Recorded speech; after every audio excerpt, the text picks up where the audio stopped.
I'd like to convene this meeting. Roll call, please. Ms. Wolf? Here. Ms. Hartman? Here. Mr. Adam? Here. Mr. Lavignino? Here. Mr. Williams? Here. Please join me for the Pledge of Allegiance. I pledge allegiance to the flag of the United States of America and to the republic for which it stands, one nation, under God, indivisible, with liberty and justice for all. Can I get a motion on the minutes of September 11th meeting? So moved. Motion and second. All those in favor, please say aye. Aye. Opposed? Let's take the ceremony. We're going to do the CEO's report. Good morning, board members. I have a couple of announcements to make. First is just a quick update on the Lompoc Riverbed Assistance. We talked about it last week. Things have continued, and our staff from BWell, Social Services, Public Defender, and Public Health continue to engage individuals at the triage centers. Our departments are continuing outreach to determine needs and coordinate services and care. Approximately 50 individuals are at the site. Multiple individuals have been referred to housing detox beds, medical treatment when needed, and Social Services has assisted with 22 eligibility applications. CARES for PAWS is on site and providing vaccines, spay, and neuter services. So our staff is continuing to be active out there and will be evaluating the situation through the next 30 days, which is the triage period. In addition, just quickly, that our recruitment for our planning and development director has been opened. Interested applicants can find the full job description on our county website. Just link to employment resources on the county's website through the HR page.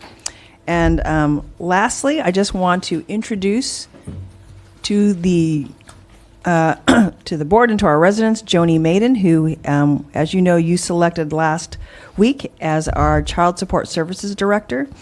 Joni has worked for the county in the department for 24 years. She worked her way up from Child Support Officer beginning in 1994 and has been in the past 12 years as our Deputy Director for the department. In 2017, she served as the Interim Director. And as you know, Joni has the experience, talent, and education to lead the department into this next phase. We congratulate her and welcome her, and I asked her to just come and say a few words. Thank you, Chair Williams, board members, CEO Minisato. I just wanted to thank you for the appointment. It's a responsibility that I won't take for granted. I feel very proud to work in a program that's offering support to the families in our communities, privileged to work with people in our department that manage 12,000 cases and work hard every day to do it. And I'm excited to work with county colleagues to increase efficiencies in our Renew 22 projects and beyond. Thank you so much.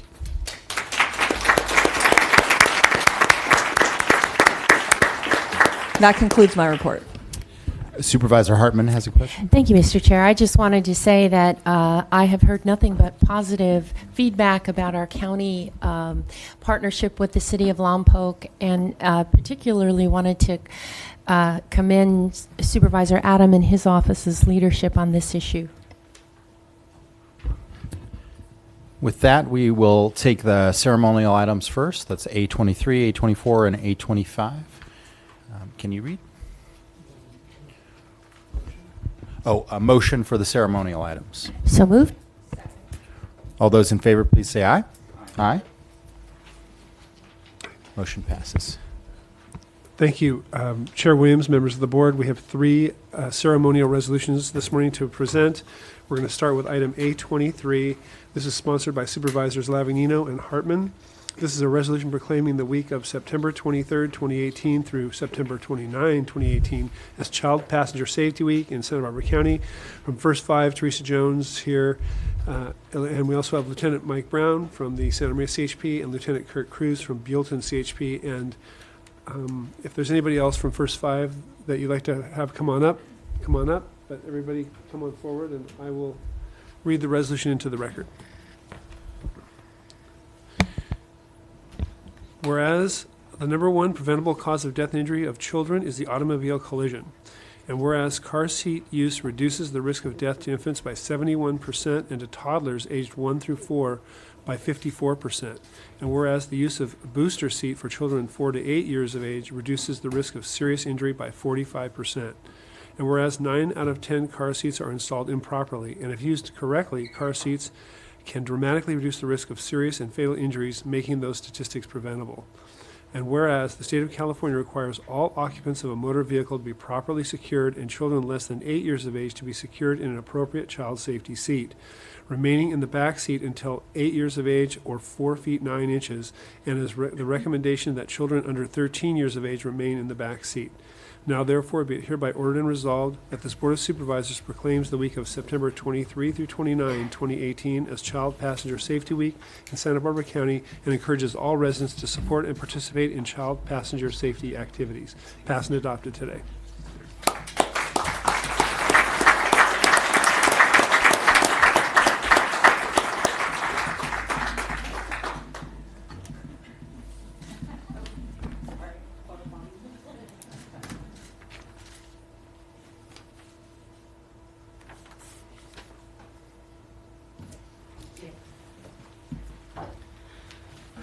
I just wanted to say on behalf of First Five Santa Barbara County, I thank the Board of Supervisors and particularly Supervisors Hartman and Lavanino.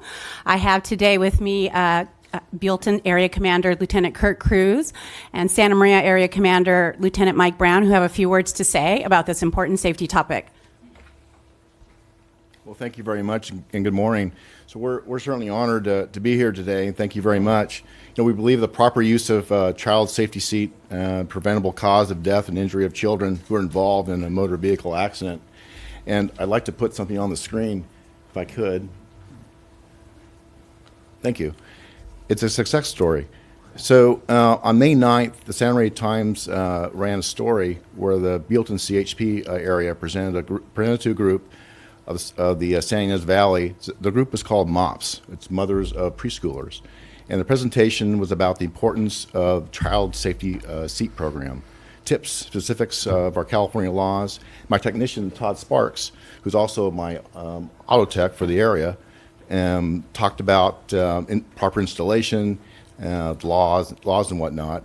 And the group was about 90 people from this group. One family in the audience kind of took exception to the presentation and gave credit to the instructions from the class with the saving lives of their daughter, a 2-year-old daughter there.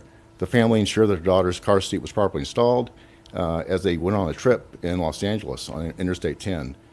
As they were on this trip, there was a drunk driver hit their vehicle from the rear. Their vehicle hit the freeway center divider twice before landing outside. Their daughter remained in the car during the entire event, uninjured, and as the family stated, we escaped the worst possible outcome thanks to her being safely secured in her child's safety seat. So we stress to protect your children, or our children, by properly using age-appropriate passenger restraint devices, safety seats or safety belts for older children, and it's a free service. So we ask that anybody contact the nearest CHP office, fire department, or the First Five of Santa Barbara County. Thank you very much. Good morning. I just want to thank you and thank the County of Santa Barbara on behalf of the California Highway Patrol. This effort towards reducing fatal injuries due to child passenger seat belts is something that's near and dear to our hearts, and we go out there every day and try and fight for that mission. And so this is another example of how the County of Santa Barbara takes this seriously. And I can't help but think of a case where a child passenger was properly seat belted, but the mother wasn't. The vehicle became involved in a collision, and the mother actually caused fatal injury to her child because she wasn't belted. So it's even beyond just having your child belted. Any person or any object in your vehicle, we have to make sure that everybody's restrained.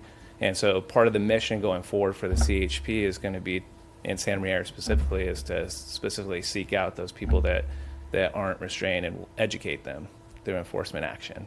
So thank you for your time. Well, you are.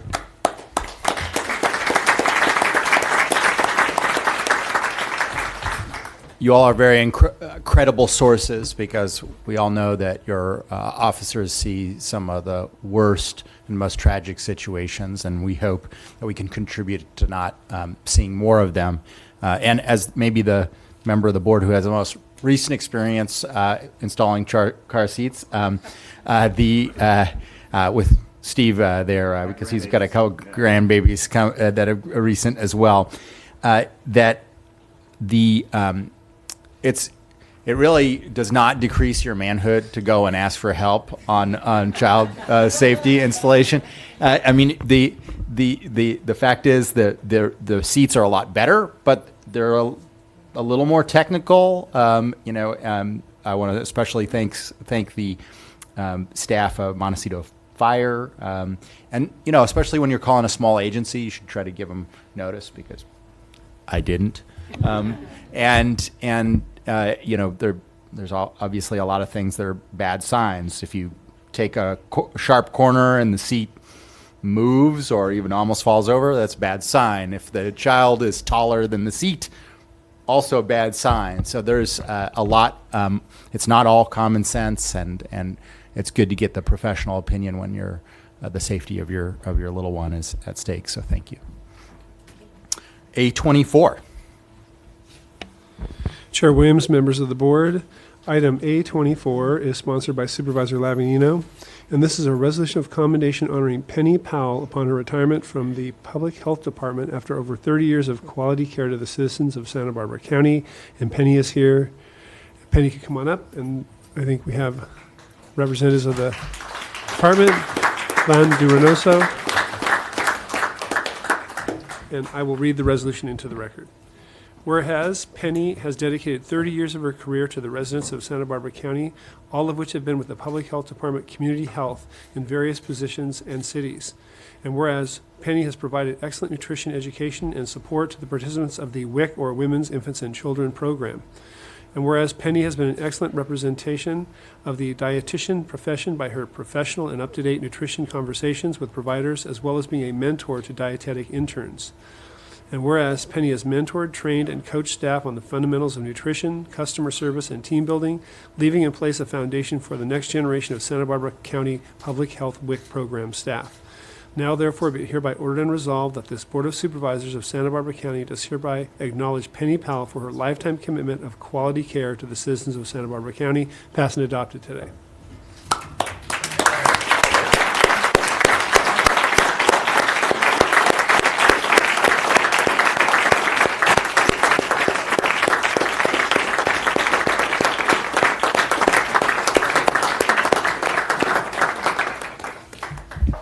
Good morning. On behalf of the Public Health Department, thank you for this opportunity to recognize a long-term employee to the county as well as to our department.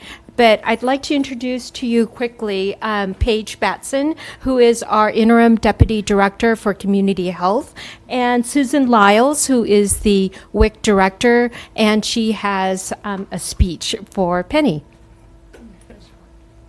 So good morning, everyone. I obviously can't say all the accomplishments and achievements that Penny has done in her 30-year career. There's just too many things to say and not enough time to say them.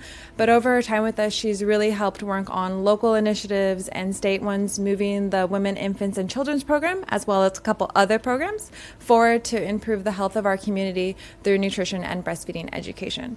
We're sad to see her go, but we're also joyful that we got to know her, that she was able to work with us for such a long time, and congratulate her on everything she's done and wish her the best of luck in this next adventure of her life.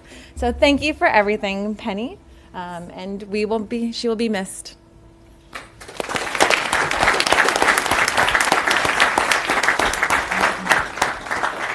I want to thank the board for their support of the Women, Infants, and Children program that I've worked for such a long time, and also for nutrition services, which includes, especially with our WIC population, our lactation services program, and your support of our county employees, especially in continuing education with our employees, university with our employees, and also I was a part of the staff training program at the local level, and also I served for 3 years up at the state level, and that was through support of the Public Health Department. So having continuing education is an important aspect of support of employees, and thank you very much for recognizing my 30 years.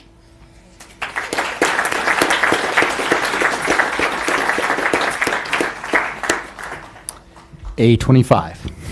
Chair Williams, members of the board, item A25, sponsored by Supervisor Lavignino. This is a resolution honoring the Veterans Treatment Court of Santa Maria for the many contributions to the Santa Barbara County community.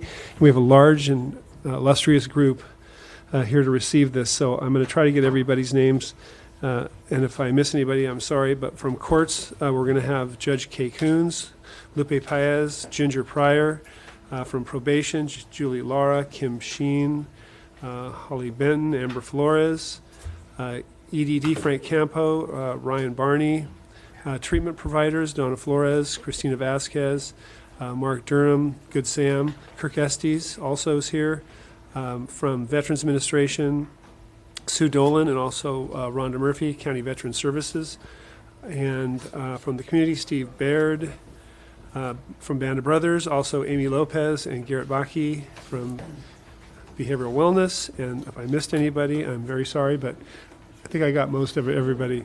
And I will go ahead and read the resolution into the record. Whereas Veterans Treatment Court of Santa Maria was established in 2011 with the goal of serving justice involving veterans. And whereas Veterans Treatment Court promotes sobriety, recovery, and stability for veterans in Santa Barbara County. And whereas Veterans Treatment Court works to establish a viable option for a select group of veterans whose needs are better met through treatment rather than incarceration. And whereas the primary goal of Veterans Treatment Court is to affirm veterans' military service while addressing their unique needs and to link the veteran to the appropriate program and services available as to reduce incarceration and facilitate their integration back into the community. And whereas Veterans Treatment Court has a peer mentor component, which is an integral part that makes the program successful. This program gives the opportunity for other veterans to volunteer as mentors and help a fellow veteran through their journey. And now, therefore, be it hereby ordered and resolved that this Board of Supervisors of the County of Santa Barbara does hereby recognize the Veterans Treatment Court of Santa Maria for their many contributions to the Santa Barbara County community, passed and adopted today.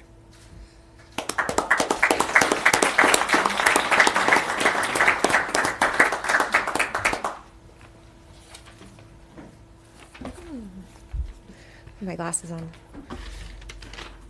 Chair Williams and members of the board, we were actually hoping to also get an award for having the largest group here today, so maybe you'll take that into consideration. Maybe the largest group all year. The Santa Maria Veterans Treatment Court was implemented in 2011. This endeavor is a collaboration amongst the Santa Barbara Superior Court, the offices of the Public Defender and District Attorney, the Probation Department, the Department of Behavioral Wellness, Santa Barbara County Sheriff, UCSB, the Veterans Administration, State EDD, and several community-based organizations, some of whom are here today, including Coast Valley, Good Samaritan Shelter Services, and the Band of Brothers. Since 2011, approximately 200 veterans have come through the Santa Maria Court. This program collaboratively addresses the underlying issues that many veterans struggle with daily, including post-traumatic stress disorder, traumatic brain injury, military sexual trauma, substance use disorder, and fighting suicide. Without proper tools, guidance, and support, many veterans become entangled within the justice system. Some have used substances to self-medicate, some have struggled with reintegration into civilian life, and others have simply lost their way. I have had the honor of meeting each and every one of the veterans in our court program, and I always find myself in awe as I watch and experience their transformation. We have been successful in housing homeless veterans, in treating long-term mental health issues and substance abuse, and in accessing VA-funded treatment programs and services. Since 2011, the Santa Maria Veterans Treatment Court has graduated 140 veteran defendants who are required to complete a year-long, rigorous program, including treatment, counseling, community work service, probation supervision, and numerous court appearances. As a wife of a military veteran and a mother of a future veteran, I am proud, beyond proud, of the work that we have all done collaboratively. I would like to thank the Board of Supervisors for your continued support of our efforts to serve justice-involved veterans. We are all honored to be acknowledged with this resolution. September also marks National Recovery Month. This is truly a celebration of Veterans Treatment Court.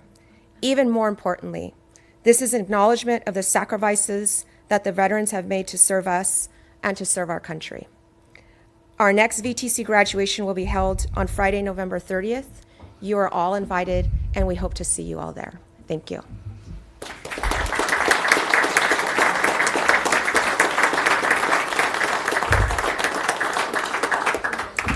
Judge Coons. Supervisor Lavigno. I was just wondering if Judge Coons would like to say a few words. No, I also want to thank the Board of Supervisors, not only for the recognition and honor that you give us today, but for your continued support, not only in Veterans Treatment Court, but all of our treatment courts. This county is indeed very fortunate to have leaders that are receptive to these types of courts that help individuals get back on their feet, try to make a more productive society for everyone. So, again, thank you so very much for your continued support. And on behalf of all of us, and you can see it is a very collaborative effort that we have here, and that's what makes it work. So, thank you once again.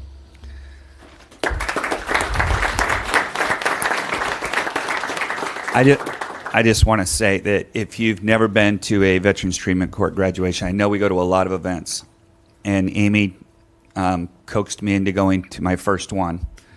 And it is, you see people whose lives have been changed. It is probably the most moving ceremony I've ever been to.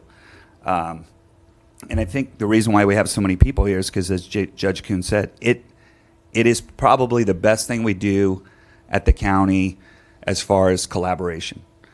All of our different departments working together, the court system working hand in hand with us, the community getting involved, not just Band of Brothers, which does a great job, but the peer program is a real integral part of this, where members of the community offer their services free of charge to try to walk with these individuals who have found themselves in the justice system. And it is really the whole community coming together. I am also, I have to mention, because he's a neighbor of mine, and he's probably out on a walk right now, but if he does happen to watch this, Judge Flores, I want to thank him also for kind of getting the wheels turning on this. But I highly recommend you attend one of these graduations. It will definitely change your life. So I want to thank this whole group. Did a great job. Thank you. Thank you.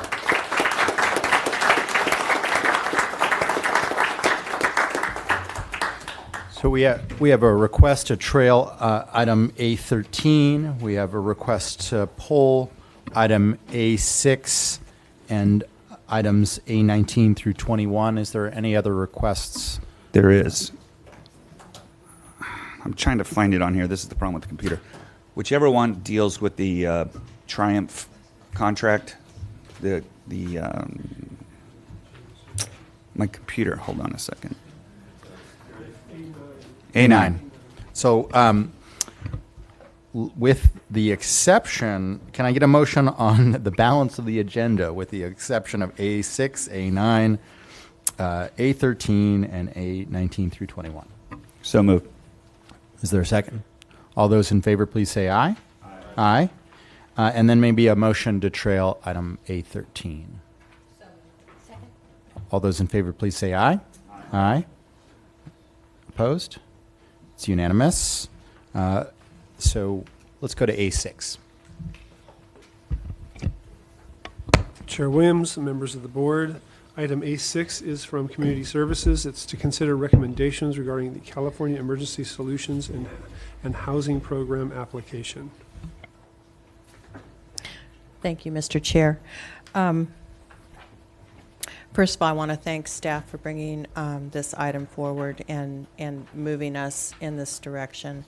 I do have a question, however, and that has to do with in the board letter, page 2 of 6, number 4, there is a mention of navigation centers. Mm-hmm. I would just like Oh, there you are. I would like you, if you could, to please explain those navigation centers in more detail. I did, before this meeting, try and find some information, and what I found, and I'd like you to either confirm or tell me that I'm wrong, but it looks like these centers may be on public land, and if that is the case, how will the County Board of Supervisors be involved in those decisions, as well as the community? Chair Williams, Supervisor Wolf, thank you for this opportunity. Just to clarify, navigation centers are really resources that are provided to homeless individuals and households. We, at this point, are anticipating using existing shelter sites and service locations as navigation centers. Okay. So we do not anticipate establishing a separate navigation center at this point. Okay, thank you so much for that. Appreciate it. Thank you, Mr. Chair. I will move this item. There's a motion and a second. All those in favor, please say aye. Aye. Aye. Opposed? Let's take up A9. Chair Williams, members of the board, item A9 is from General Services. The request is to consider recommendations regarding an award contract for countywide security services to Triumph Protection Group. Supervisor Lavanino. Thank you, Mr. Chair. I just wanted to express concern about the fact that we only had 2 bids, and I understand this is hard for me because Yvonne, who handles all of the security up here for a lot of the events that happens after, is actually on vacation, but and I didn't see this before she left, but she has expressed concerns that Triumph has not been very responsive. So I just want Triumph to know, I don't know if they're here today or not, but please take this job seriously.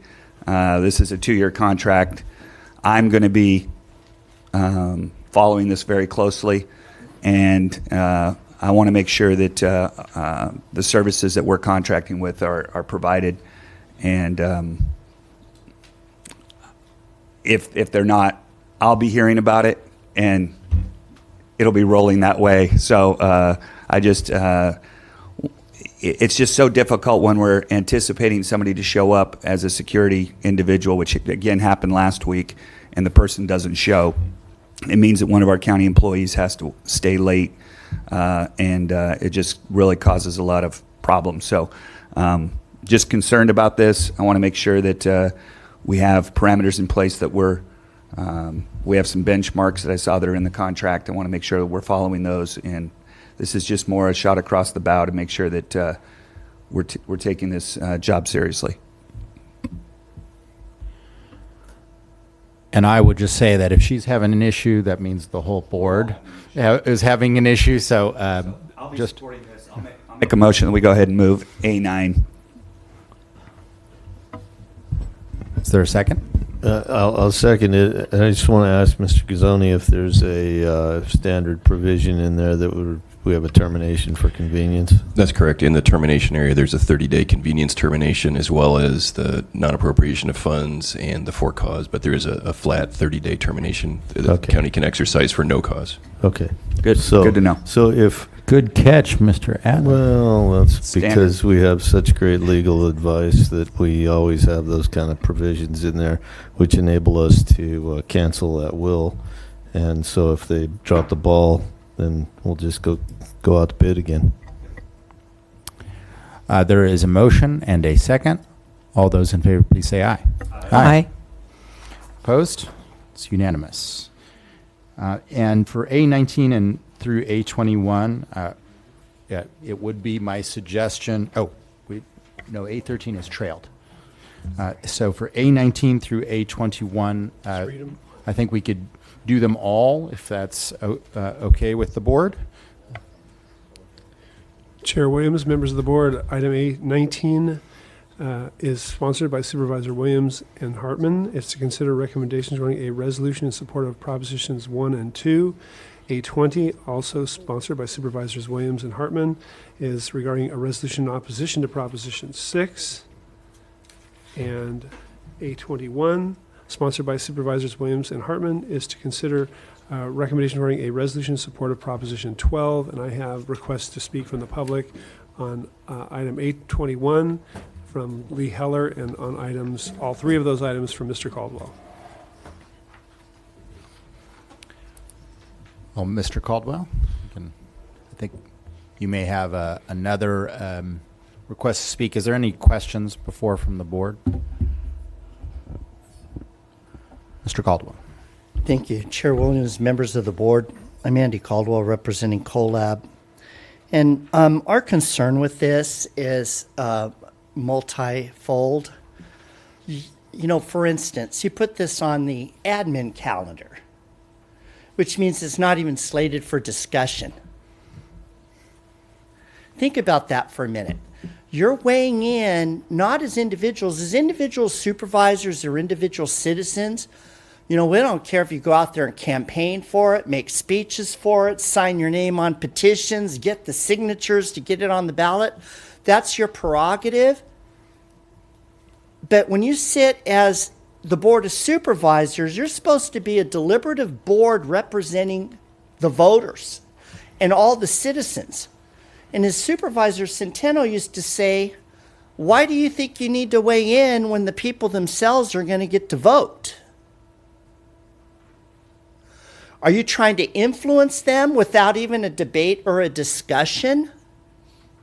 Do you actually pretend that you speak for all of your constituents? Because that's really what you're doing, you're pretending. Because none of you got 100% of the vote. And not even 100% of the voters vote at all. They don't even bother to register. Again, we don't mind you as individual politicians, public servants, and citizens doing whatever you want on your own time, but you're on our time right now. You're supposed to be doing the people's business, not weighing in on election issues without even a debate, without even a forum, without two sides being represented. It's no sides being represented. It's just a vote because you think you have 3 votes. That's not how our system's supposed to work. At a minimum, if you're going to do this, you should invite pros and cons to come up here and present the two sides, because many of these things came out of either Sacramento and or they came out of hundreds of thousands, if not a couple million people signing petitions. And then you weigh in without even a word being spoken, pretending to represent 430 or 440,000 people in this county? And then secondly, what's it got to do with the Board of Supervisors' business today? Again, silence, because it wasn't even agendized for a debate or a discussion. That it borders on abuse of power and privilege is what it does.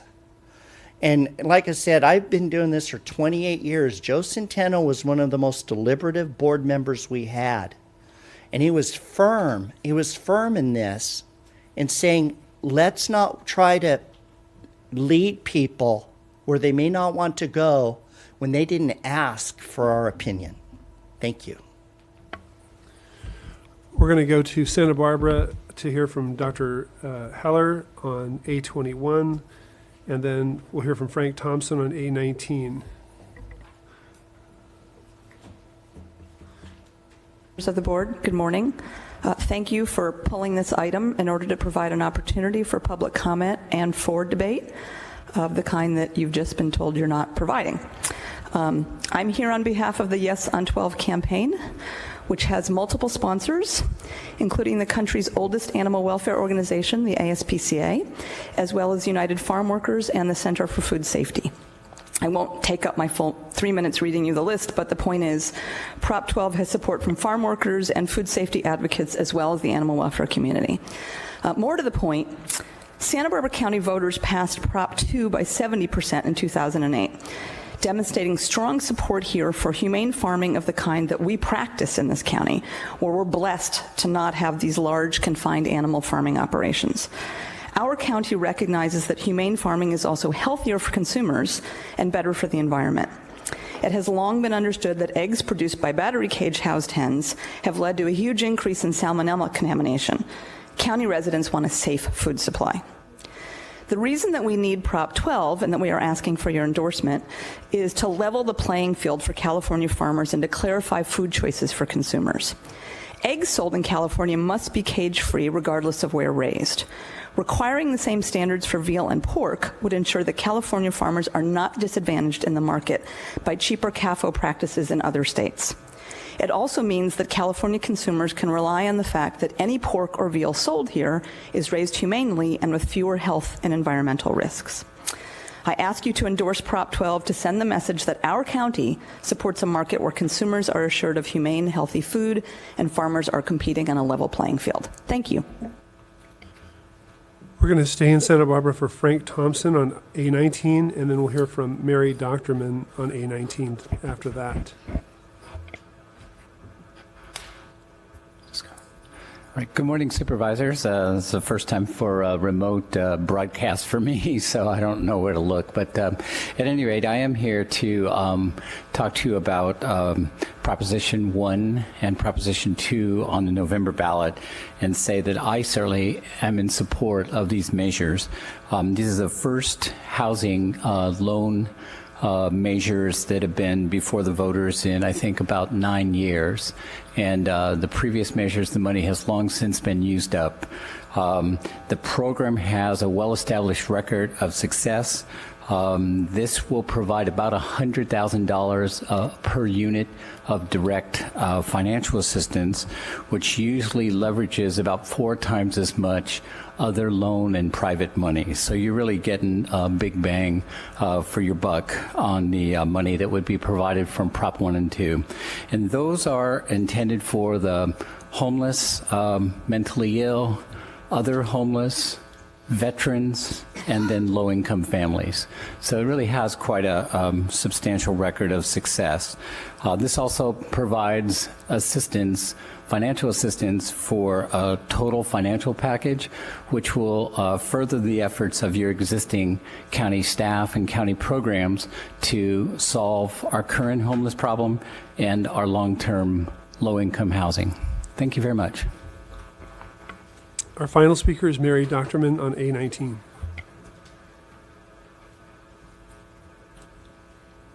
Hi, Mary Doctorman, also with Frank Thompson Housing Consultants. And I just want to echo what Frank Thompson said about the opportunities that this money will provide from these 2 propositions to extend our work in providing affordable housing in Santa Barbara County. Thank you. That concludes public comment. Well, I will just offer an explanation, and definitely, one of the public speakers mentioned that this probably should have been a D item, and my tendency is to facilitate brevity in meetings, but I will I will provide a mea culpa that with issues as important as this, that D item would probably be more appropriate. My reasoning is bringing forward 3 of these items is the fact that they are of vital interest to the missions of the county, the financial interest of the county. I don't understand how you could possibly argue that this is not within our purview. The difference that the SB1 funds have made in providing an adequate amount of road repair and speeding up the 101 project, in my view, whether you view the funding source as good or bad, the effect on our ability to do our mission is, in my view, undisputed. And of course, the Prop 1 and 2 helps us fulfill the mission of housing first, and I don't want to say solving our homeless problem, but taking steps to reduce our homeless population and the amount of veterans that are in danger of homelessness or are homeless. I I particularly want to express that in my district, the ability to complete the 101 project is probably the most widespread bipartisan issue. I have none of the doors in all of Carpinteria that I walked, none of the doors in all of Santa Barbara, and only a couple people elsewhere in my district dissent from the view that the 101 project should be completed with all alacrity. And the updated timetable that the funds have provided, to me, makes it just a no-brainer. Anybody who uses the 101 freeway should be voting against Prop 6, and I feel like I am representing the interests of my constituents in bringing that forward. The last one, Prop 12, is simply an expression of the citizens' ability to contact us and ask for something to be on the agenda. I think that should be open to all, and we can decide whether we want to sponsor that or not. But to me, that's a basic question. One speaker charged us with telling the voters what we think without being asked. This is clearly a question of being asked by at least some of the voters of Santa Barbara County for our opinion. Supervisor Adam. Well, I'm going to take the opposite opinion here. I don't want it to be a D item. I appreciate the Okay, fact I'll that if keep- you're I'll going to keep it. burden us with these things that are beyond our jurisdiction, that they just sort of roll through and you guys can take your stands, which I believe are, which is why I don't make a big deal out of them, and I just want to vote on the record. I just want a roll call vote so that I'm not on the record as supporting these things. But generally, I feel like anything that's beyond our jurisdiction is inappropriate to be dealt with here, entirely. And I think that, using this for what amounts to a personal forum is to promote our personal favorite items is just wrong, and it's not the right forum to be doing these things with. And I realize that I'm in the minority here, and that's okay. But I'm just saying if we concentrated on the things that were in our direct jurisdiction and leave the rest for our own personal time, I think that would be better and more appropriate. Mr. Gazzone, and then I'll go to Mr. Lavanino. Chair and Supervisors, since there's a discussion as to what the board's options are on these three items, I just want to summarize that in 2009, the California Supreme Court in the Vargas case looked at this issue and stated that it is clear it is permissible for a public entity to evaluate the merits of a proposed ballot measure and to make its views known to the public. So you have legal framework to do this, and then you have a policy discussion as to what you want to do. Thank you, Mr. Gazzone. Mr. Lavanino. Thank you, Mr. Chair. Well, I'm going to be abstaining from these, and my abstention on these matters doesn't reflect my personal opinions on the propositions, but rather my hesitancy to kind of spend time at our meetings telling the people how to vote. I strongly encourage people to get out to vote, but I really don't see too much difference between this and kind of just going down the ballot and giving our endorsements in each race. I think the argument could be made that whoever gets elected governor or a member of Congress or a state representative could also strongly impact this county. So I'm going to leave those decisions to the voters. Supervisor Hartman.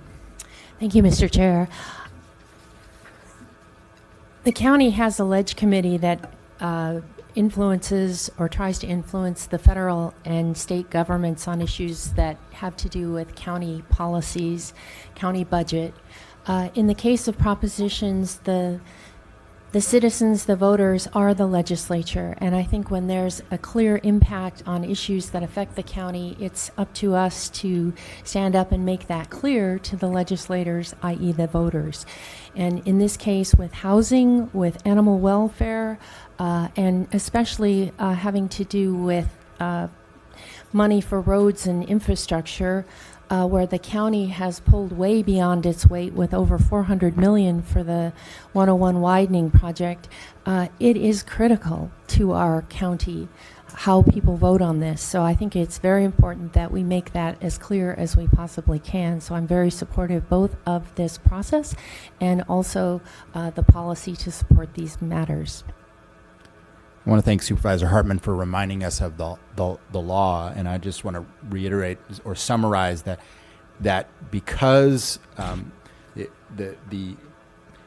that the voters in the case of a proposition are considered the elected officials, that legally this is the same thing as lobbying the state legislature and Congress, and I feel that does suit our interests, to be able to lobby Congress and the legislature, and this is the same thing under the law. Supervisor Wolf. Thank you, Mr. Chair.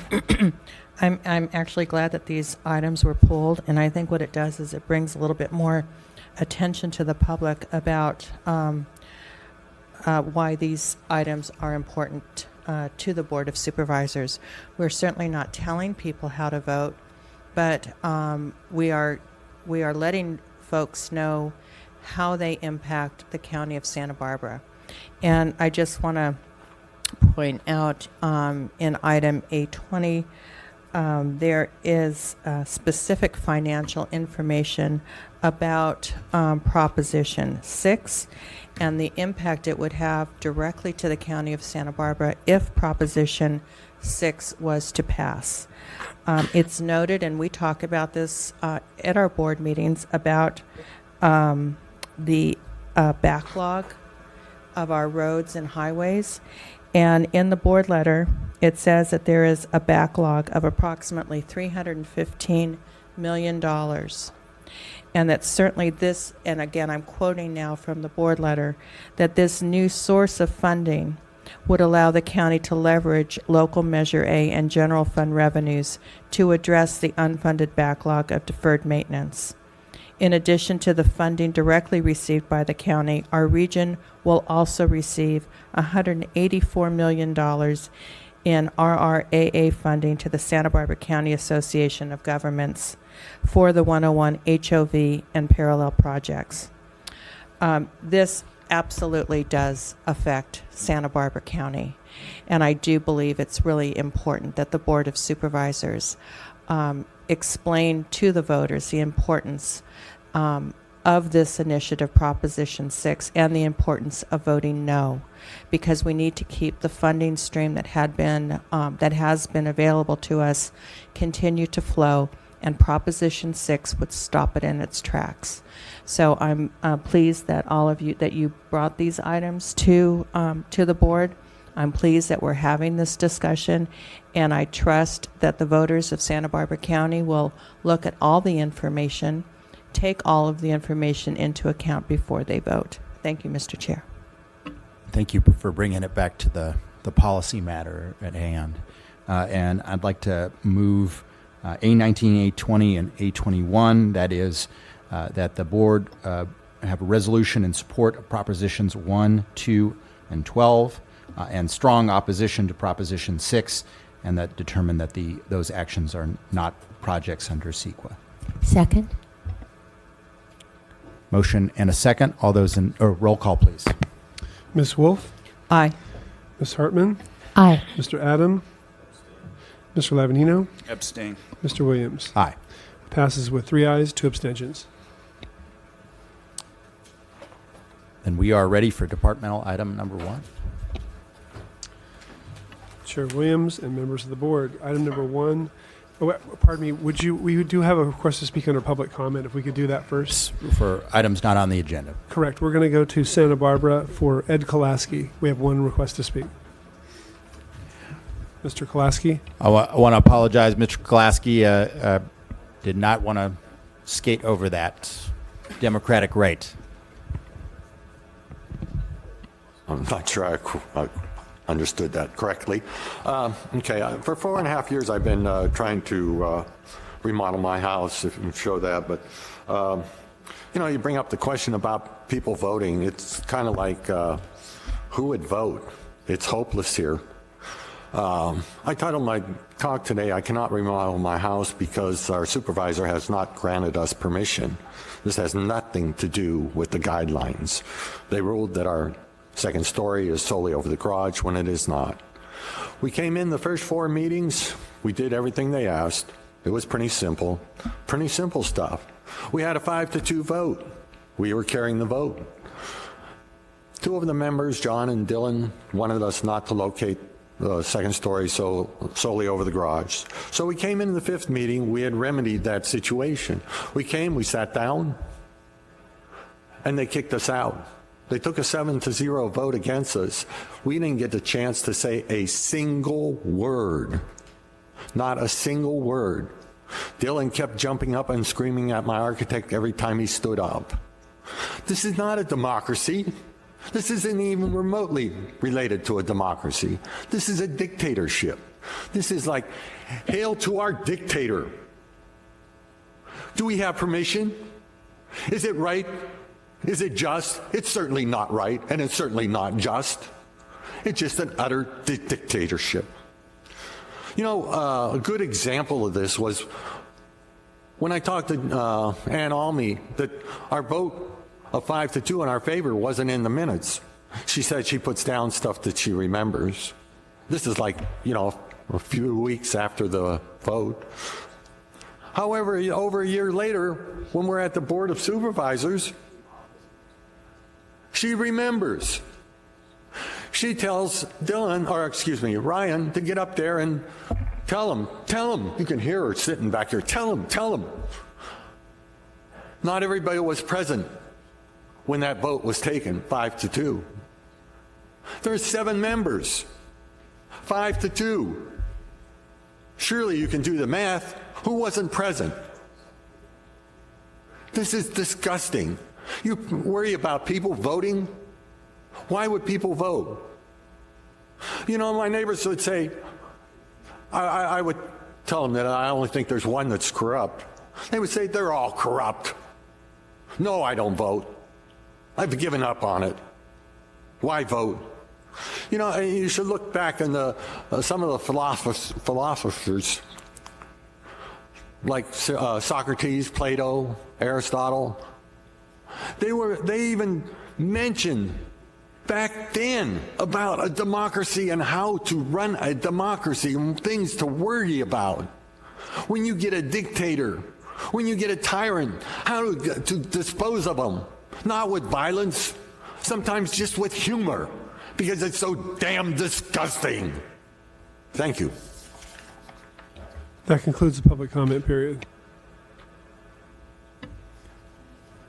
Item D1.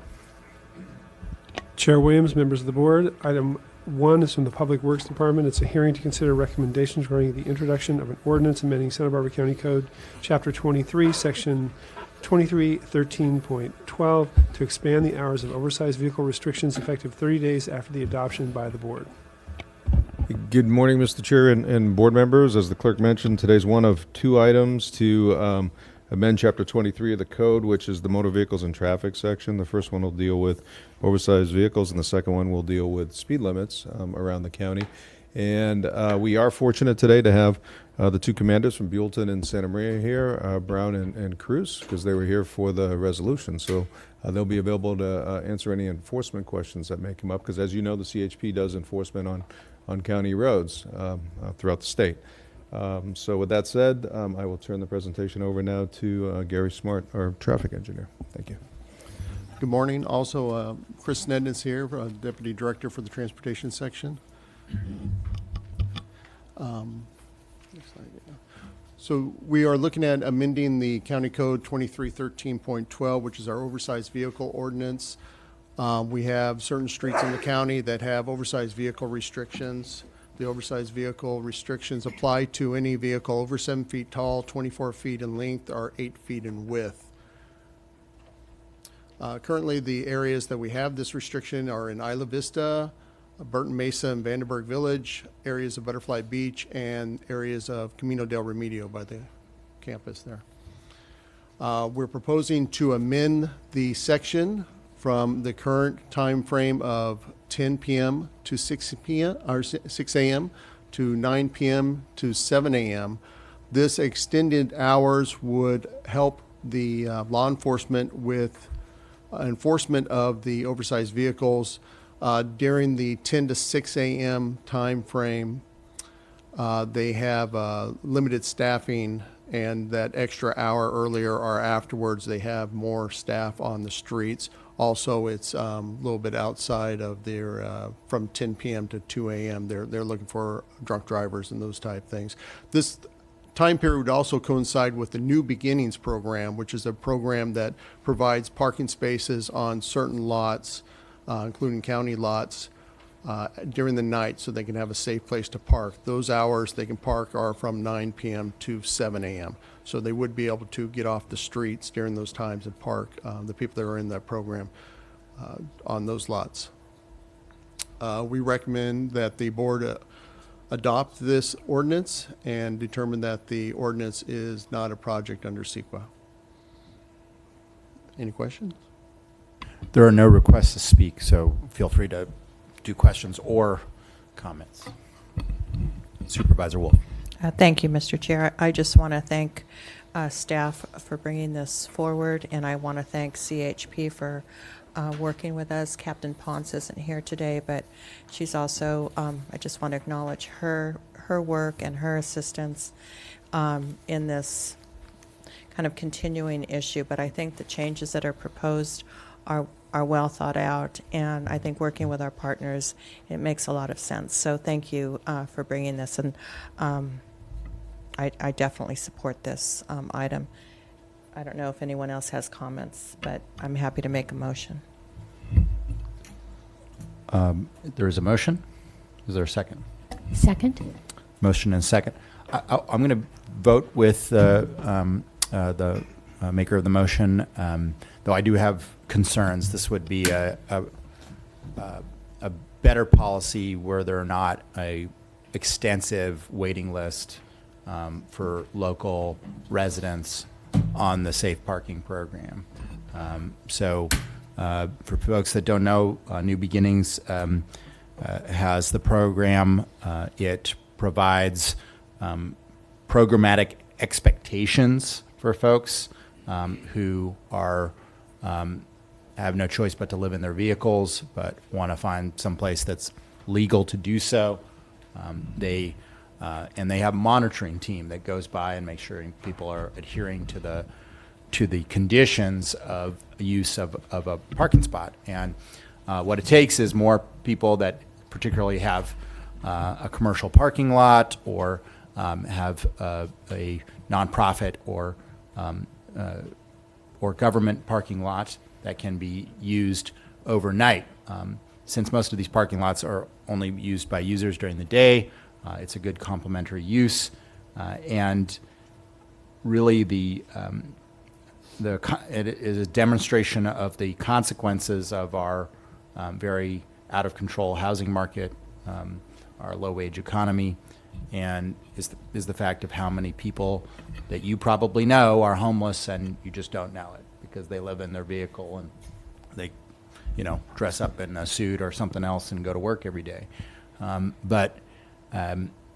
So I think this policy is a tough call under the conditions, and I will support it, but it will, unless more people step forward with parking spots for the safe parking program, it will cause some hardship of people who have no choice but to park in an illegal spot because there's no such thing as a legal spot that is open.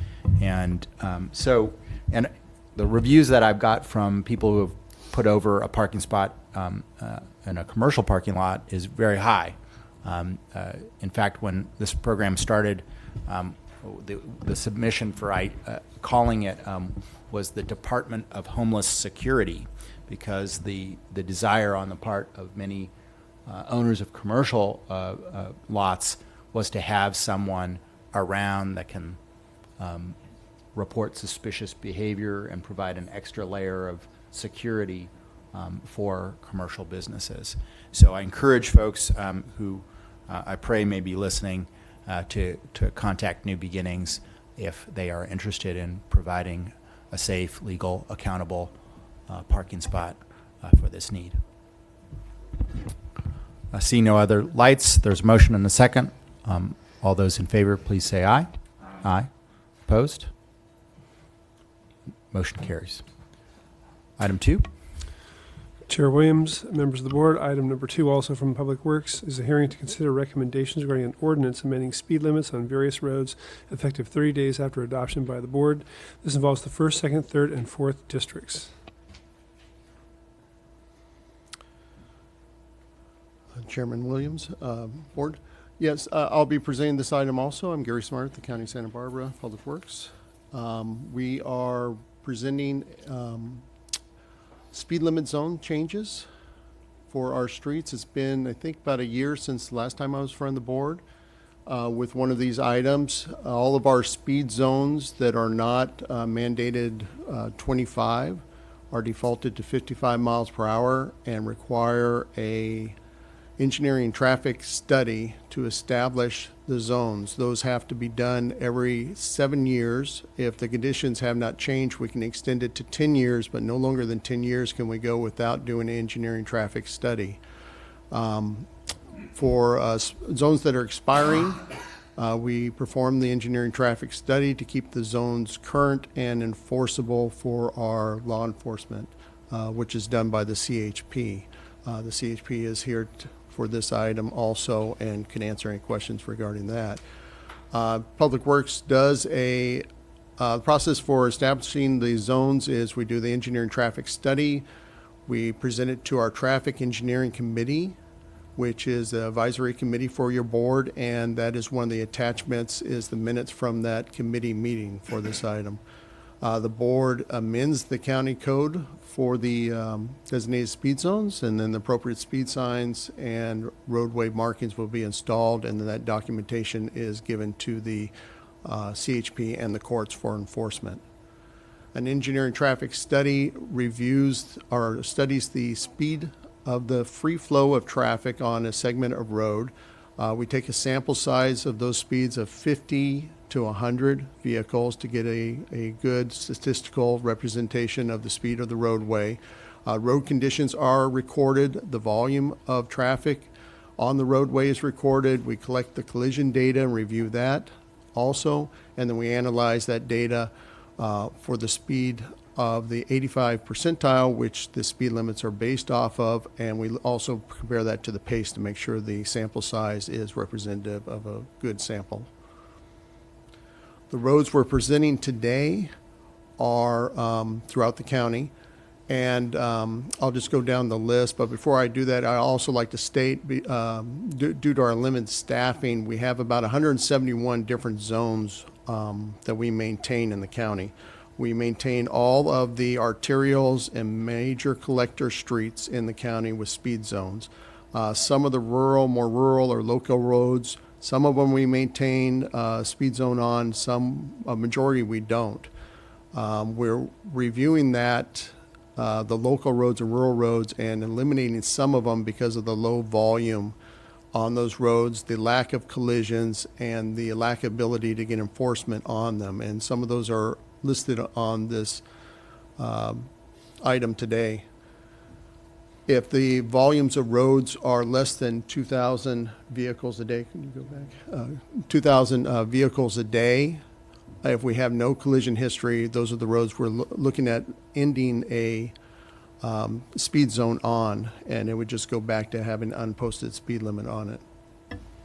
Those roads, and I'll go down the list, are Rincon Hill, which is one of the roads we have under 1,000 vehicles a day. The speed limit currently is 30 miles per hour. We're recommending to remove that speed zone.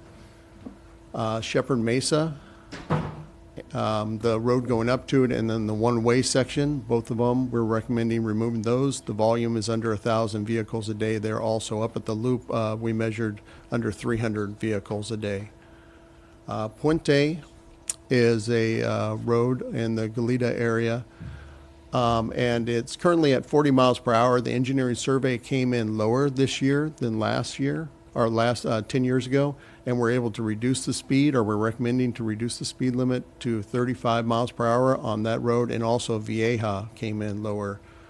On Walnut, it is currently posted 25 miles per hour inappropriately. That is not enforceable, and we're recommending a legal and enforceable speed limit of 30 miles per hour based on engineering traffic survey for that street.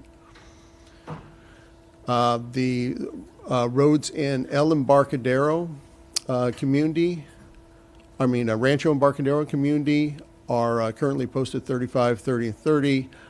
We met with the Homeowners Association at one of their meetings and followed up with their president and members of the Homeowners Association also in following meetings, and established that they did not like the speed zones at 35 and 30, and they wished to remove those signs actually, so that when they feel it would encourage people to go faster. Those roads are also under 2,000 vehicles, so we supported that. We're going to go in and do a traffic calming package with those roads also, with edge stripe, trying to narrow the lanes down, and then also put in advisory signs for the park they have in there for 25 miles per hour, and some of the curves on their streets with lower advisory speeds on those, and they support those removal of the speed zones. And then the other two speed zones we're looking at today are Refugio Road. We're extending the current zone to include this section from Redondo Court to 150 feet south of Redondo Court. Currently, the 35 mile per hour zone ends at Redondo Court, but we're extending that. And so that zone would go from unsigned to 35 miles per hour. And then Hummel Road will be also reduced, came in lower speed from 40 to 35. And that ends my presentation. If there's any questions, I'll be happy to answer them. We have no requests to speak, so feel free to make comments as well as questions. Supervisor Hartman. Thank you, Mr. Chair. First of all, I just want to congratulate your department for the really super work you do, and how responsive you are to our office, and that is my office, 3rd District office, and our constituents. I really appreciate it. If I understand this, and this is always hard to explain to constituents, particularly when they find roads speeds too high and then we're taking away speed limits, but this really came from a court decision that said speed traps are illegal and not a good way to raise money, and so we have to have a rationale, and so this 85th percentile and collision is kind of the system that's developed. Am I correct? That is correct. The engineering traffic survey has always been a tool for establishing speed zones, but the courts did weigh in with the ruling of Galay versus the People back in the late 90s, that if you do not follow the 85 percentile, set the speed at the 85 percentile, regardless of collisions or activity nearby, that would be a speed trap. Some laws have changed that and modified a little bit, where it gives the local agency a 5 mile per hour discretion. If you do have collisions or pedestrian activity and other bicycle activity and stuff like that, it's not readily apparent to the motorist, we can lower it by 5 miles per hour. But to do anything less would prevent it from being enforced by our CHP officers. So I have a question. So Farron Road, for example, that's an area where there are a lot of cyclists and there are a lot of walkers every day, morning and evening. How does that fit into this analysis? Well, we look at that data, and we with the engineer and traffic survey, we would look at the characteristics of the roadway. And if we do have hidden driveways, bicyclists, no sidewalks, people are walking on the shoulders and stuff, we do recommend lowering it to 5 miles per hour. We try to keep the speed limits as low as possible and enforceable. And then one final question. We have the ability to institute traffic calming, and that would then lower the 85th percentile speed limit, I assume. So we have some ability through our actions to get the results of the traffic survey lower, right? Is that? Well, the board adopted traffic calming policy only applies to residential streets. Streets that have 25 mile per hour has the speed limit. The higher streets, we're careful on what we do because we also don't want to lower the speeds for response times for emergency services. So we don't want to put speed humps for, say, on our collector roads or arterials. Okay, thank you. I didn't understand that and glad to know. Thank you. And I'm comfortable supporting this sort of. You guys do a great job.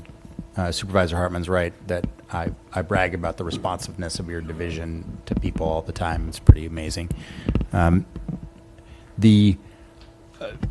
think this is the best option under the law, but I do want to say that it is a frustrating law, the combination of state law and the court precedent puts a situation where most of us don't really act rational when we drive. I mean, it's pretty well documented from a psychological case. I mean, it takes people who are normally family-loving people, and it makes them into willing to risk their own life and other people's lives for saving mere seconds. And to dictate speed limits based on what the 85th percentile drives is sort of akin to having, the prisoners run the prison, in my view. And so it's frustrating law to work with. And I'm sure it's frustrating for you and frustrating for our friends in the CHP as well. So I think this is just simply the best that you can do under those constraints. And for that reason, I guess I'm supporting it as uncomfortable as it is. Supervisor Adam. I'm going to move staff's recommendations. There is a motion and a second. A second. All those in favor, please say aye. Aye. Opposed. Item 3. Chair Williams and members of the board, item number 3 is to the board from the County Executive Office. It's a hearing to consider recommendations regarding the response to the 2017-18 grand jury report, internal controls in the County of Santa Barbara.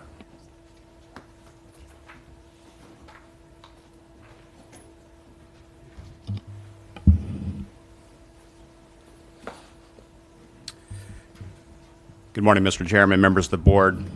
The item before you is, as mentioned, the proposed response, your board's response to the grand jury's report on internal controls in the County of Santa Barbara. You'll recall, having seen the report, that it was published back in June, the end of June, and the release report, the Board of Supervisors is named as responder to findings 1 through 11, as well as these 14 recommendations that are indicated here on the screen. I'm prepared to go through each finding and response and recommendation if that's what you'd like. However, if you would like a more brief presentation, I'm happy to respond to any questions that your board might have on any specific finding or recommendation at your discretion. I think, given the importance to this institution and the grand jury, that going through them is important under these circumstances. Great. Finding number 1 was that the Internal Audit Division of the County of Santa Barbara Audit Controller's Office had a funded and filled staff of 10 FTE prior to the 2008 recession and just prior to the discovery of the 2017 fraud. Funded staff had fallen to 5 FTE, with only 2.5 FTE of those being filled. Our recommended response for your board is that your board agrees with this finding. Finding number 2, the financial management guidelines issued by the County of Santa Barbara Audit Controller are not applied consistently in operational departments, nor is compliance with those guidelines routinely audited by the Audit Controller. Our recommended response for your board is that the Board of Supervisors partially disagrees with this finding. There is compliance monitoring by the Audit Controller's Office for contract compliance, credit card use, petty cash transactions, cash counts at cash handling locations. Recommendation 2A stated that the County Board of Supervisors directs staff to use a consistent application of financial guidelines issued by the Audit Controller's Office as part of the annual personnel management process. Our proposed response to that is that the recommendation will be implemented as part of the annual review process for managers to ensure compliance with their staff in the next review period. Currently, all staff are provided guidelines through Fin newsletters, fiscal updates, the Fin News section on the Home tab when users log into the financial system. Updates to the Fin policies and procedures are highlighted on the Fin homepage when users log in, so they are aware of the latest changes. Finding number 3 in the report was that the knowledge of financial management and risks by managers in some departments in the County of Santa Barbara is insufficient.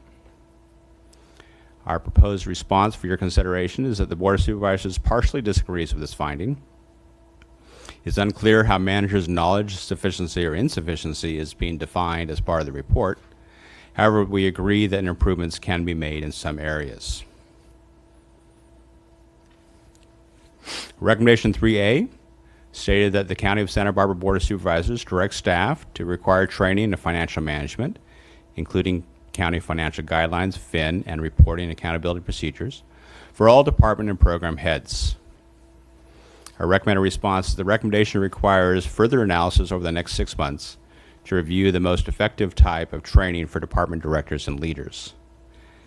As a side note to that, this is something subject to your board's approval today that our office, the CEO's office, as well as the Audit Controller, will work on to develop a subject matter and at the right level to provide to both managements in departments, program leaders, and department directors. Recommendation 3B, that the County Board of Supervisors direct staff to make successful completion of this training a part of the staff evaluations. And a recommended response, the recommendation requires further analysis over the next 6 months in conjunction with the determination of the type of training that will be offered as noted in recommendation 3A. Finding number 4 is that the knowledge of potential conflicts of interest among some senior County of Santa Barbara employees is inadequate. Proposed response is the Board of Supervisors disagrees partially with this finding. The county has adopted a conflict of interest code whereby senior employees are subject to the Fair Political Practices Certified Statement of Economic Interest Form 700 on an annual basis, and the Form 700 requires potential conflicts of interest to be identified and declared. Recommendation number 4, that the Board of Supervisors develop procedures for the conduct of annual training on conflict of interest policy for all relevant categories of employees. Our proposed response is that this recommendation will be implemented within the fiscal year. Procedures for annual training on conflict of interest will be developed. And we are working on that now with our Human Resources Department. Finding number 5 is there's no consistent policy of requiring program heads, division heads, or department heads within the Santa Barbara County departments to account for spending under their control to their superiors and or the CEO through the annual formal and written statement. Our proposed response for your board is that the Board of Supervisors disagrees wholly with this finding. All department heads, including elected officials, along with each department's chief financial officer, signing an annual fiscal year-end certification and representation letter. Recommendation 5A from the grand jury was that the Board of the Santa Barbara County Board of Supervisors direct all department heads, division heads, department heads to sign annual statements to their managers stating that all funds under their control have been managed in compliance with the county's financial management guidelines and the county's internal control policy. Our recommended response is that the recommendation will not be implemented as it is not warranted, as fiscal year-end certifications are already signed by Department Director and CFO, as well as quarterly budget updates provided to the Board of Supervisors.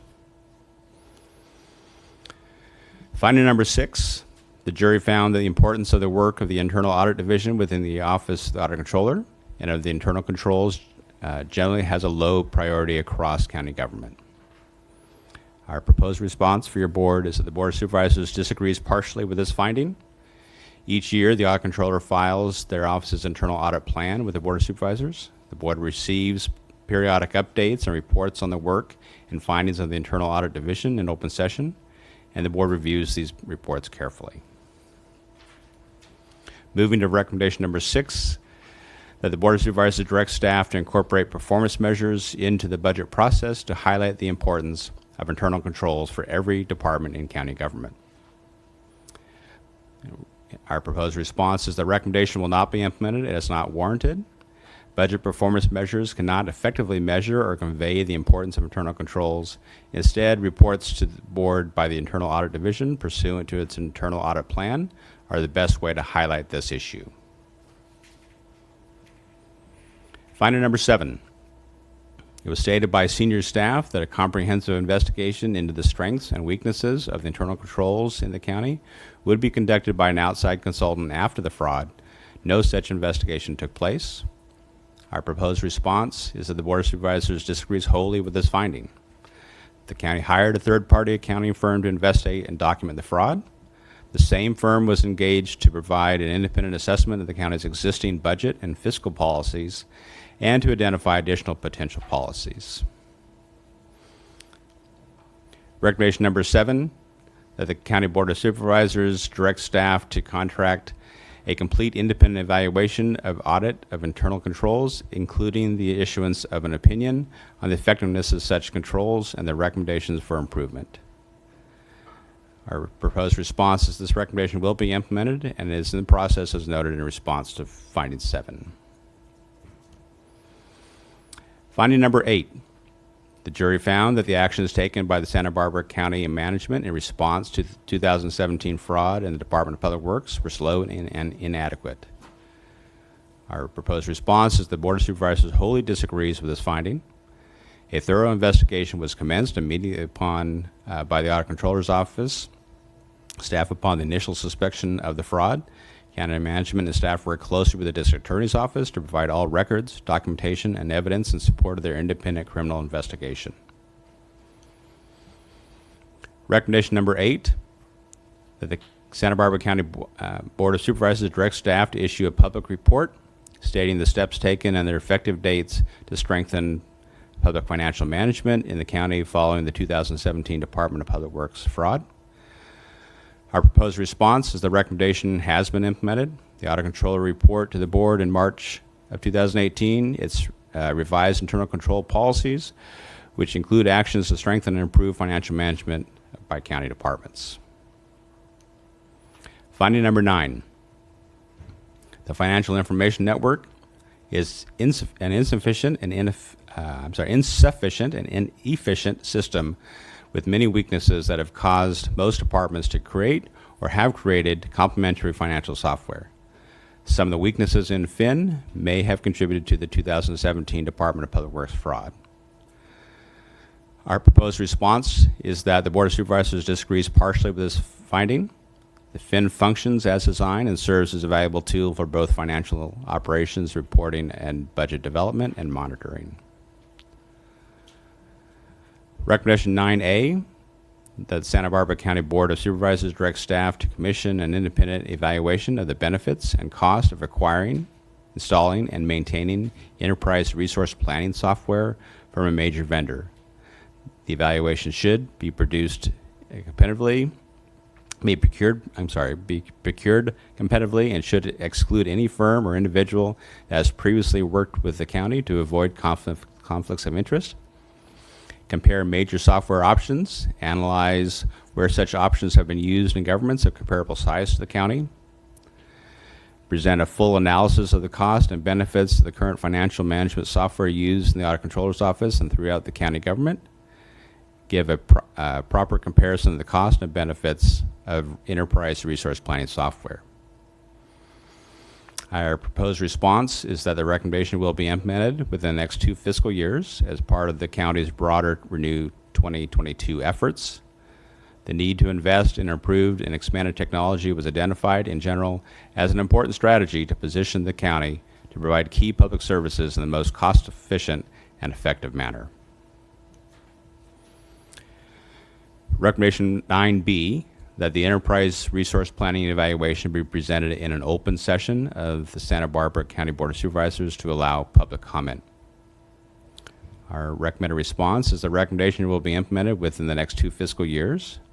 As noted in 9A above, the results related to the potential implementation of an ERP system for the county would be considered at a regularly scheduled Board of Supervisors meeting and will provide the opportunity for public comment. Recommendation 9C, that all Santa Barbara County staff using FIN or its eventual successor submit annual financial disclosure. Our proposed response is the recommendation will not be implemented as all staff who are required by the Santa Barbara County Single Comprehensive Conflict of Interest Code to submit annual financial disclosure statements, Form 700s of FPPC, Form 700s already do so. Finding number 10, the jury found that a minimum professional and academic qualifications for financial staff positions are not standardized nor consistent throughout departments in the county. Our proposed response to the Board of Supervisors disagrees wholly with the finding. Financial job classifications have standard minimum qualifications. Applicants are screened to confirm they meet these qualifications as a part of the hiring review process through the County Human Resources Department. Recommendation number 10, that policy throughout Santa Barbara County be standardized with respect to minimum academic and other professional qualifications of financial staff. The recommended response is the recommendation will not be implemented as not warranted. Financial job classifications already have minimum qualifications that are standard throughout the county, and staff are screened as to those qualifications as part of the hiring review process through the County Human Resources Department. Finally, finding number 11, some Santa Barbara County staff commented that there might be significant other potential financial risks in Santa Barbara County, including management of property tax reimbursements and warrant payments through the Sheriff's Civil Bureau. The recommended response is the Board of Supervisors disagrees partially with this finding. The Treasurer, Tax Collector, Public Administrator's Office, and the Sheriff's Office or the Audit Controller have not reported any potential risks in these areas. The Treasurer Tax Collector initiates property tax refunds for certain situations such as duplicate payments. The TTC has internal controls to mitigate potential risks. Secondly, that the warrant payments issued by the Sheriff's Civil Bureau are processed through the FIN system. The warrants are generated by the Civil Management System, then electronically sent to the Audit Controller's Office for processing. The Civil Bureau warrant process is developed with input and cooperation of the Audit Controller's Office. Recommendation 11A, that the Santa Barbara County Board of Supervisors direct staff to commission an independent audit of the property tax reimbursements made through the Santa Barbara County Assessor's Office during the past 10 years. Our proposed response is that the recommendation requires further analysis in consultation with the Audit Controller's Internal Audit Division within the next 6 months. Sufficient internal control measures are in place within the Treasurer, Tax Collector's, Public Administrator's Office to ensure property tax reimbursements are properly safeguarded.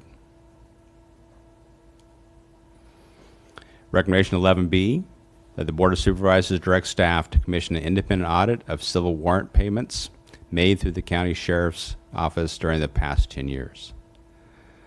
Our proposed response is that a recommendation requires further analysis and consultation with the Audit Controller's Internal Audit Division within the next 6 months. As explained in our response to finding number 11 above, Sufficient internal review measures are in place within the Sheriff's Department to ensure the civil warrant payments are properly safeguarded, but consultation with the internal audit will occur to determine whether this is warranted. So finally, it leads us to our recommendations today, which is to consider and adopt the responses contained in Attachment A to the grand jury's report, authorize the chair to sign the letter included in Attachment A to the presiding judge of Santa Barbara County Superior Court, and finally to make your CEQA findings. With that, I'd be happy to respond to any questions. We're also joined today by our Audit Controller-elect, as well as, I believe, our Department Head for Public Works. Any questions or comments from the board? Mr. Adam. Well, particularly with respect to recommendation 3A and 5A, you can't always catch people that are trying to rip you off, and I don't think any amount of training is necessarily, the human mind is an ingenious thing, and no matter what safety precautions you put in place, there's always somebody that figures out a way to circumvent them. And when I think we have to kind of go back and look at this situation where somebody had some keys that they probably shouldn't have had, and there's a bunch of procedures here that could probably be tightened up, but I think a lot of people in the public have the perception that everybody here's got a way to reach into the till or something, and that's not the case. So I think some of these recommendations are born of maybe a frustration that these events occurred without actually knowing what or appreciating the safety procedures that are in place. And would I like to see an entire closed system accounting software that doesn't necessitate every department having their own accounting? Yeah, I would. I don't know if it's in the cards financially for us, because that would cost a prohibitive amount at this point, because some of it just is what it is. But I think people should always, and I'm talking to the public here,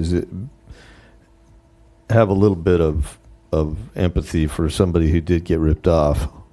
I think that there was some maybe an over trust placed in certain people that abuse that trust, and we should probably tighten up those procedures. But I don't think that this is something that's endemic, and I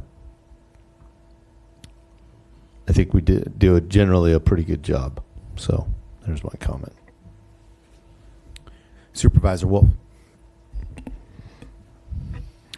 Thank you. Thank you, Mr. Chair. Thank you, Mr. Frapwell, for compiling all of this. One thing, I guess I'll start with finding number 3, and our response. This is on slide 6.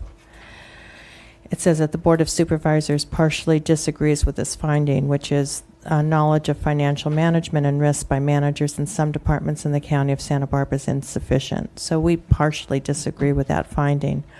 But I found it interesting when I looked at the other departments, the DA, the auditor controller, the clerk, treasurer, tax collector, and the sheriff. They all agreed with that finding. And it seems, so if you could explain to me why we would partially disagree.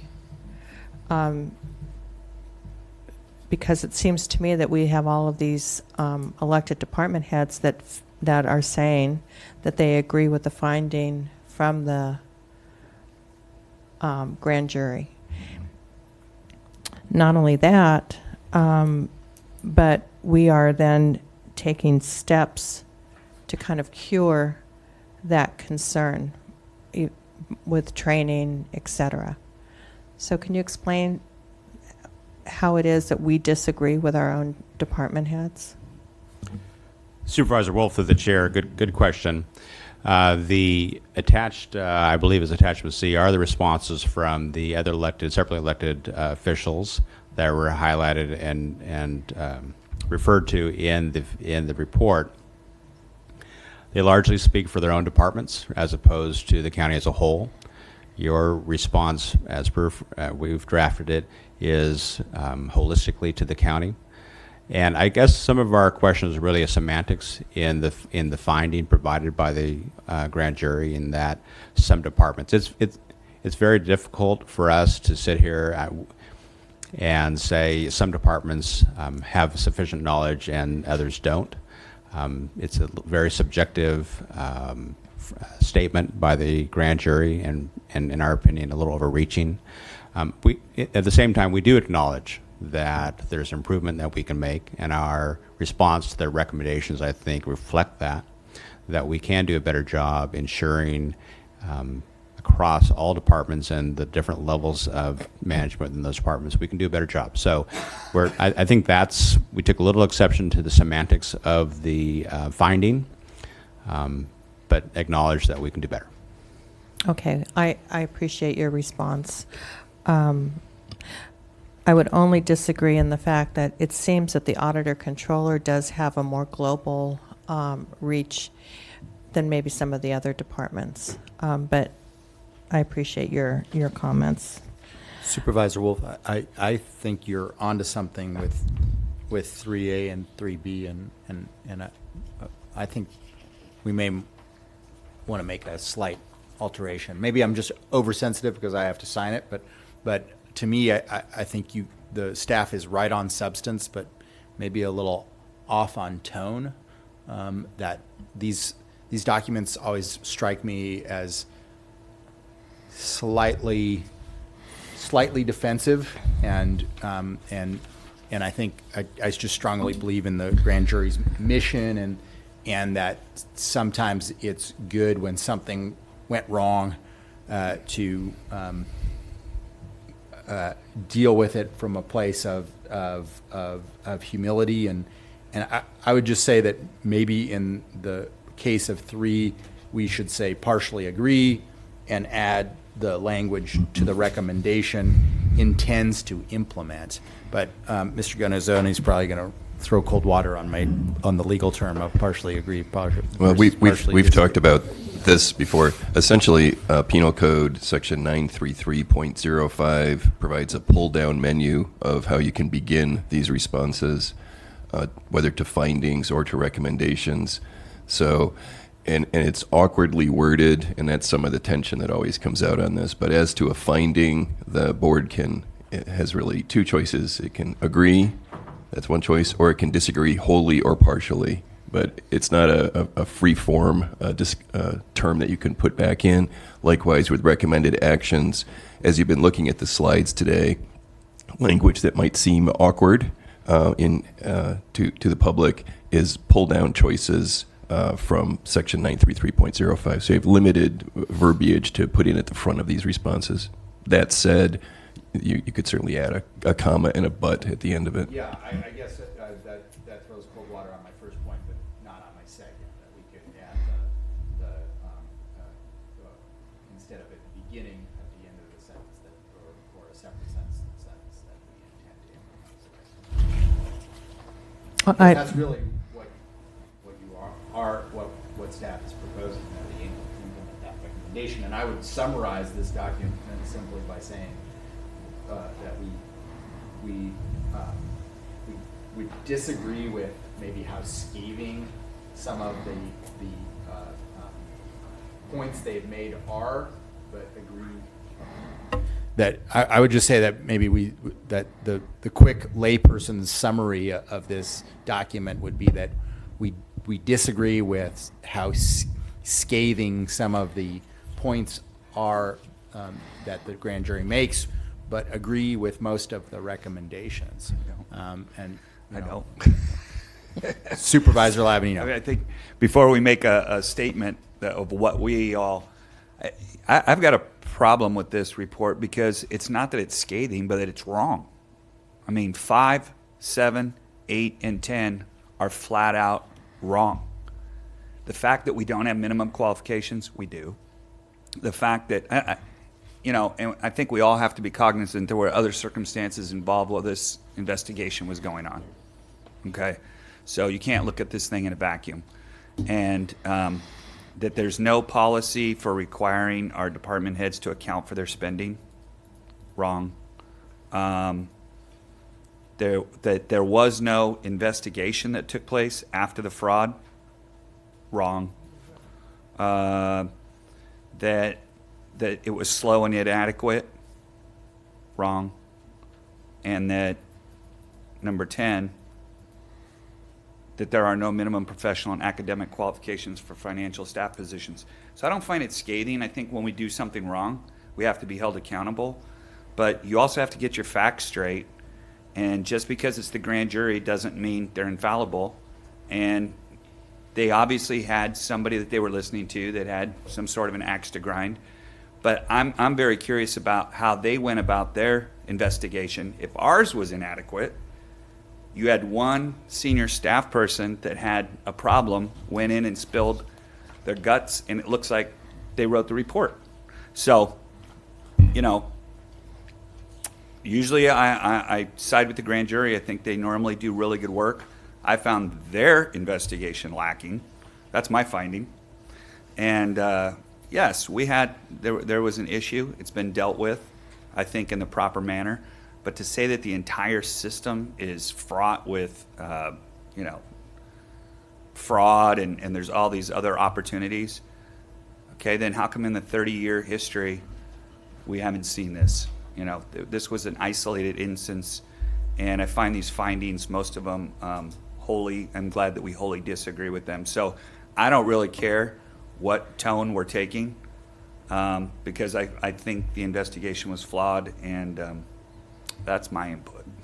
If I could, I agree Mr. with those Chair. points too. And I think in agreeing with Supervisor Wolf, I believe I cut her off. So That's okay. Please go back. Well, and to Supervisor Lavagnino's point, I don't disagree. And in fact, I think that the comments and responses were wholly disagreeing with the findings, especially when it related to what we did as a county in investigating. So I agree. It almost seems like that the grand jury report, on one hand, focused on that fraud issue, but then on the other hand, they went into fin and internal controls. So, I think that the question I asked was at the very beginning of the grand jury report and our response. I brought it up because it just differed so much from our department heads, and I just wanted to understand why that was the case. So I think if we could tweak maybe the response as Supervisor Williams said, I think that would be good. There was something else. Oh, finding number 6. Now, I did find this actually a little offensive. What the grand jury said, this is slide 13, that they found that the importance of the work of the internal audit division within the Office of the Auditor Controller and of internal controls generally has a low priority across county government. Well, I take that as, I would say I wholly disagree with that, because the response is that we disagree partially.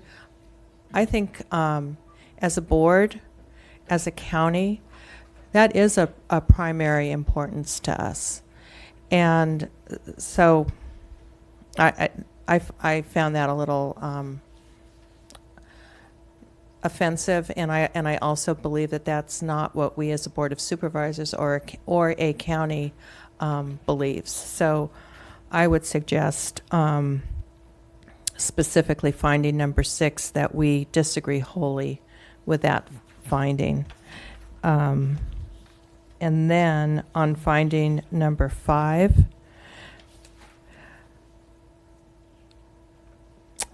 this is the whole issue going back to departments account for their spending under control of their superiors. And then we're saying that we wholly disagree with this finding, and many of the departments say that they partially disagree. Can you explain that, Mr. Frapwell, the discrepancy, as well as you did when I asked you the first question? Why our response is different than some of our departments? Thank you, Supervisor Wolf, and through the chair. Again, I do think it's a matter of the responses provided by the elected officials being reflective of their operations as opposed to the county as a whole. But recognizing your point about the audit controller obviously has broad reach across departments. But I do think that there are controls in place that are intended to hold department heads and their key financial staff accountable for the operations of their organization, as well as the financial management of the resources that your board allocates to them through the annual budget process. And so, the annual report and certification they have to sign and go through is quite extensive. And we have to go through in our office with respect to the budgets under our responsibility. And I can assure you that it goes into and looks at conflicts that are in departments. It looks at contracting. It looks at financial management within the appropriations allocated by your board. And so I do believe it is thorough and appropriate. And so I think for that reason, our office took a little deviation from what the other department heads had mentioned in their response, because we do believe that certification, as well as, we do quarterly reports to your board on financial performance of departments. Yes. Our office extensively works with departments throughout the year, watching and monitoring their financial performance as well as their contracts before they come to your board. So I think we have a number of issues in place, or a number of processes in place, that we are watching carefully and monitoring financial performance. Okay. And Mr. Chair, if I could ask one more.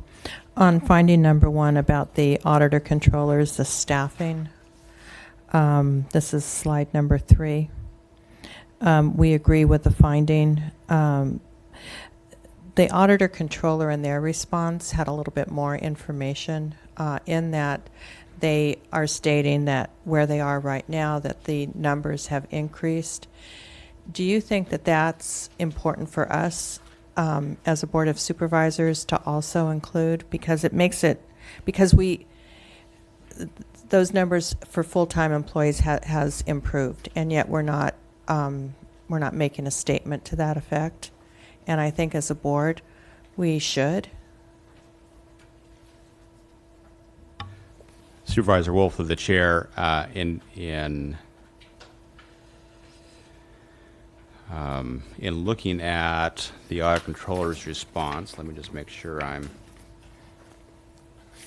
looking at this correctly.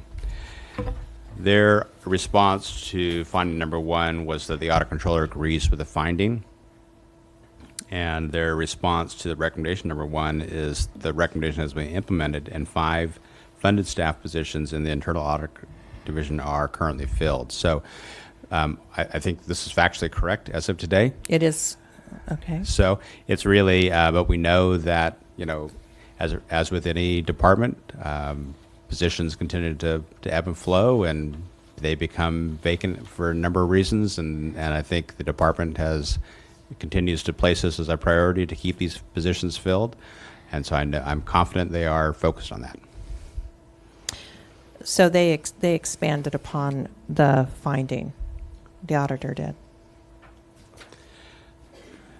They expanded on the they were They were required asked to to do a respond to recommendation number recommendation. 1, right. So, and we were not asked to Correct. respond as a recommendation. Correct. I got you. Okay.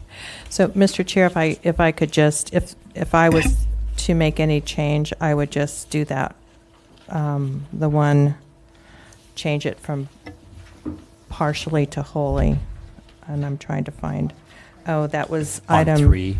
finding number 6. Oh, on 6. That we disagree wholly with that finding. So Okay. I will, I see a couple other lights. Okay. Supervisor Hartman. Thank you, Mr. Chair. A couple things I wanted to say.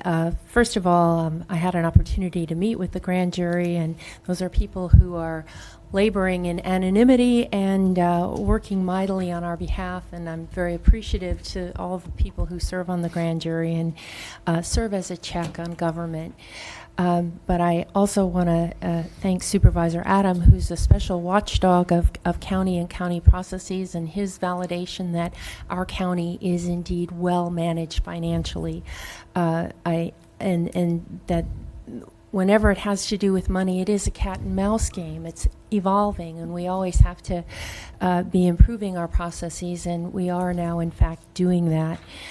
I see a number of items in this that we are working on, and it's the next 6 months, or and what I would like to propose is that we get a follow-on report of those items, just so that we know indeed it has been implemented, and we're doing all that we can from where we sit to monitor that, to make sure that we've followed through with what we said we were going to do. And I'm sure we will, but I'd like to have that be public for all of us. So those are my comments. Thank you. So my suggestion would be at the time that they come back with the report on systems and controls that's in the report, is that an appropriate time to give us a status on the whole shebang? Supervisors, I think we can come back with some kind of A item at least to tell you what we're doing on the follow-up in 6 months. The systems item would come back probably at some later date. Oh, okay. Then I'll try to put this together in a motion that under 3A and 3B, we add that, just to make the statement clear, that we intend to implement the recommendation. 6, that we wholly disagree. And to Supervisor Lavigno's point, that in 10, the recommendation will not be implemented because it is already implemented. It is already in effect, maybe is a better language to use. Mr. Gazzoni? Chair and Supervisors, yes. Cold water on the latter one, too. Just on the first part, it's under the pull-down menu for recommendations out of Section 933.5. Really, your choices are it's been implemented, it has not been implemented, or it will be implemented. And on recommendation 3, excuse me, it went with the third category, which was requiring further analysis, which really doesn't match up with, it requires further analysis but will be implemented. So I'd recommend just staying inside the lines of those. I thought you said that we can add language to the end of the statement that is English as opposed to the pull-down menu from statute. Yes, I did, but I think that the key words at the beginning are the 3 choices of has been implemented, has not been implemented, or requires further analysis. But if you wanted to say start off with requires further analysis, but add the plain English after that. But it's important to the board. And my understanding is we intend to implement it. We just are requiring analysis about how we're going to implement that. Chair Williams, you're absolutely correct. So my recommendation would be at the end of that sentence. Recommendation requires further analysis over the next 6 months to review the most effective type of training for department directors and their leaders. Staff intends to implement the recommendation. Okay. And that would be fine. Great. How about that? Okay. That is my motion, clear as mud. Is there a second? All those in favor, please say aye. Aye. Opposed? Thank you.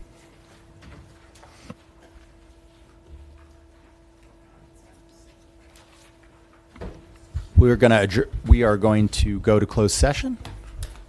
Can you give us an idea on how long that will be? Chair and Supervisors, my estimate is between an hour and 15 minutes. The board today is agendized to consider 2 cases of significant exposure to civil litigation, one matter of deciding whether to initiate civil litigation, as well as public employee appointments or reappointments for Agricultural Commissioner, Human Resources Director, Planning and Development Director, and Fire Chief.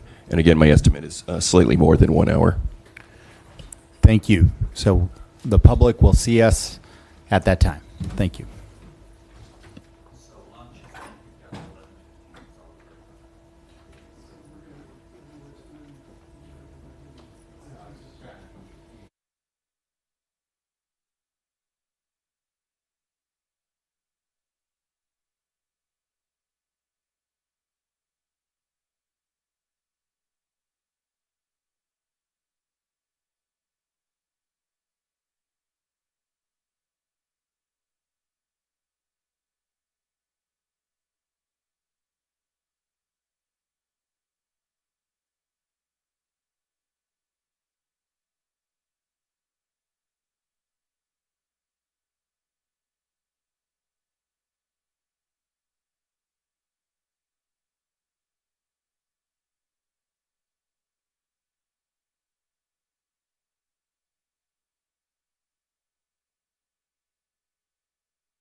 Report from closed session. Chair and Supervisors, today in closed session, the board considered two matters of significant exposure to civil litigation, one matter of deciding whether to initiate civil litigation, as well as public employee appointments or reappointments for Agricultural Commissioner, Human Resources Director, Planning and Development Director, and Fire Chief. There is one reportable action as to public employee appointment. Chair Williams and Supervisors, today the board approved the selection for the interim fire chief of Michael Dyer. He was our former fire chief from 2009 to 2015. He's agreed to return as we conduct our search for the permanent fire chief. He begins November 5th, which is the retirement date for Eric Peterson, our current chief. He will be hired in extra hire capacity at an hourly wage of $101.46 an hour without benefits. And as you know, Chief Peterson is retiring. His last day in the office will be mid-October. You'll be presenting him with a resolution on October 16th, so at that time we'll express our appreciation for him. And before we adjourn, I have one other emergency item, which is that Mike Allen's birthday. Birthday to you. Happy birthday to you. Happy birthday, dear clerk. Happy birthday to you. We are